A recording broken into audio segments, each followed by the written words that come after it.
Sebalik negara diuji dengan COVID-19, satu lagi permasalahan yang perlu ditangani setiap hari, lambakan berita palsu yang dihadapi saban hari memungkinkan sesuatu dasar itu gagal atau boleh menyebabkan risiko salah faham dalam kalangan rakyat.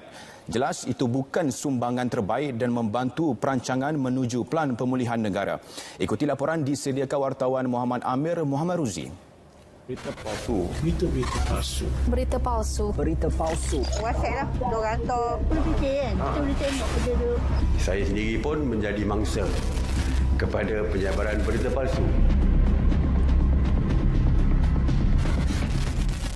Berita palsu, maklumat yang sengaja direka dan disebarkan dengan niat memperdaya serta mengelirukan pembaca dan boleh mengakibatkan kegusaran serta kegentaran awam dan sememangnya menjadi gunting dalam lipatan terhadap usaha kerajaan memulihkan negara daripada pandemik COVID-19.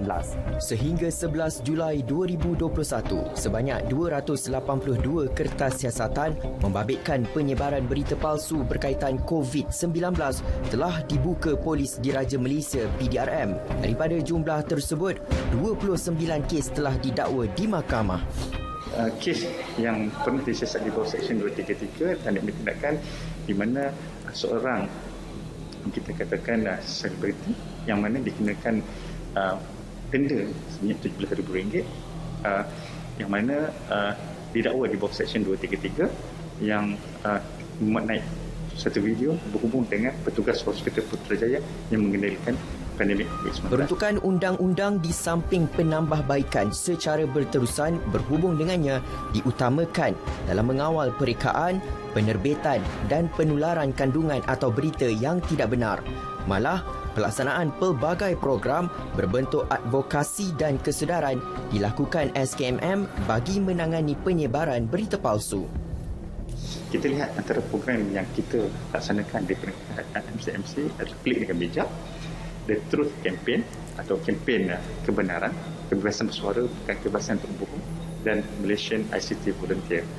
Dan ini juga termasuk memuat hebahan-hebahan melalui pengeluaran notis pemberitahuan.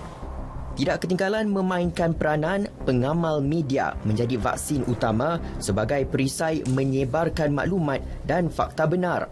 Mengakui ia merupakan satu cabaran, namun tanggungjawab digalas dalam menjadi platform masyarakat memperoleh berita sahih terutama berkaitan vaksinasi ketika tempoh ini.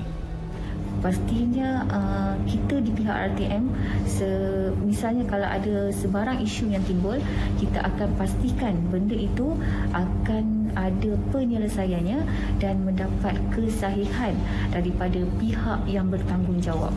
So kita kena berhati-hati sebab nak menyampaikan maklumat ni dia bukan sekadar menulis dan hantar, tapi dia satu tanggungjawab untuk orang faham apa patut mereka buat dan apa patut tak mereka buat hasil dalam pandemik ni lah.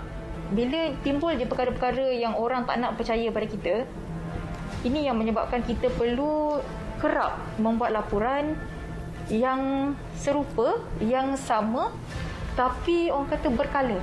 Itulah peranan pihak media untuk beri penjelasan kepada rakyat dan juga masyarakat supaya akhirnya ditindakkan kita sama-sama berjaya untuk memerangi pandemik COVID-19. Di era digitalisasi ini, masyarakat kini perlu peka dalam menentusahkan setiap berita atau maklumat yang diterima daripada sumber rasmi sebelum disebarkan agar tidak mendatangkan kemudaratan kepada orang lain. Ingat, tidak pasti, jangan kongsi. Laporan Muhammad Amir Muhammad Ruzi, Berita RTM.